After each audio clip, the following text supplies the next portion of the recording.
try to molest you in any way. No, he's not that kind of a robot.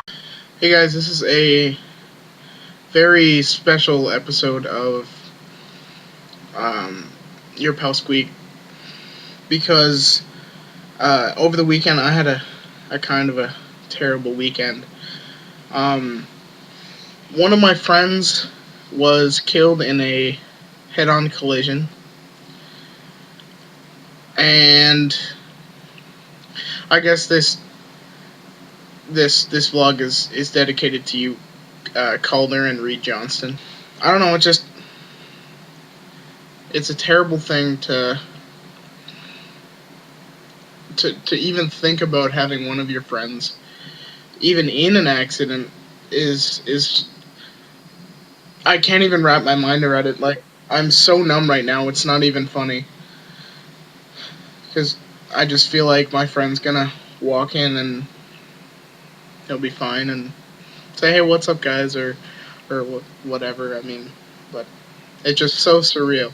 You don't know what you have until you lose it, and so many other cliches that I can think of, but they're all true.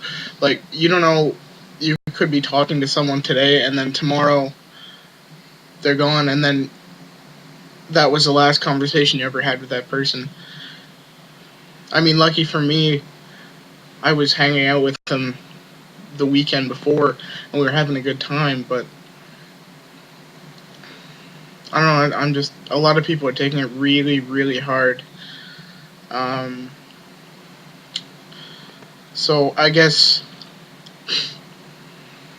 just it's so scary because you can stuff can happen, and they're accidents, but you can be completely devastated by something so preventable in this case.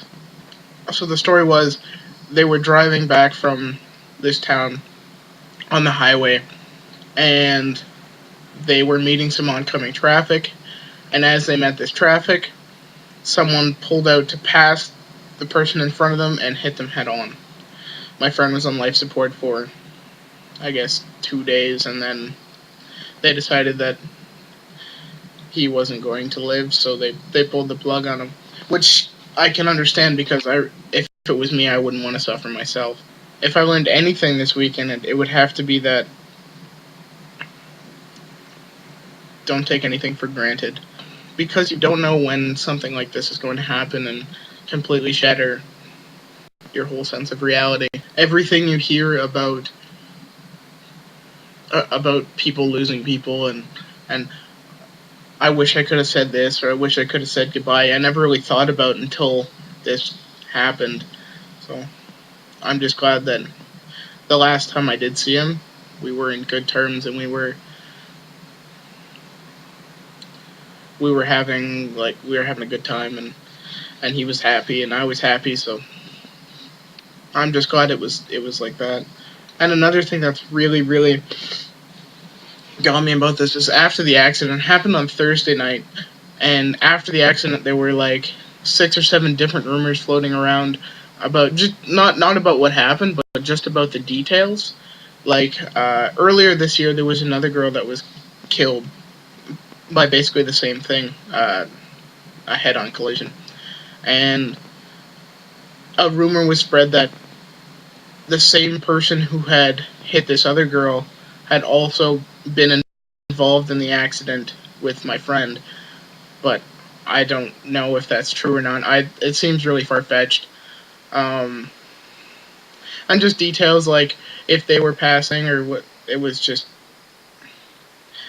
it spread around really quickly. Everybody took this really, really hard. Like, I'd only known the guy for a year and a half, 2 years, but he was just probably one of the nicest guys you'll ever meet. And I honestly don't understand why it was him. Like, the cliche phrase, only the good die young, really applies here, and it just, it sucks. It really does suck. So, I guess that's about all I have to say. I hope that Reed gets better. He had he was cut and bruised and shattered his wrist and stuff like that. And I hope the family, uh, I know they're going to take it hard, but I hope they don't have to take it any harder than they should. I hope everyone gives them enough support and love.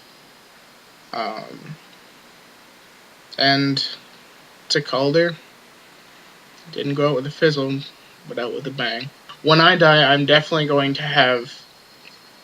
I I don't want people to sit around and mope for me. I mean, being missed is nice, but I don't want people like it ruining their lives. I definitely want people to have a good time and just celebrate my life as it was.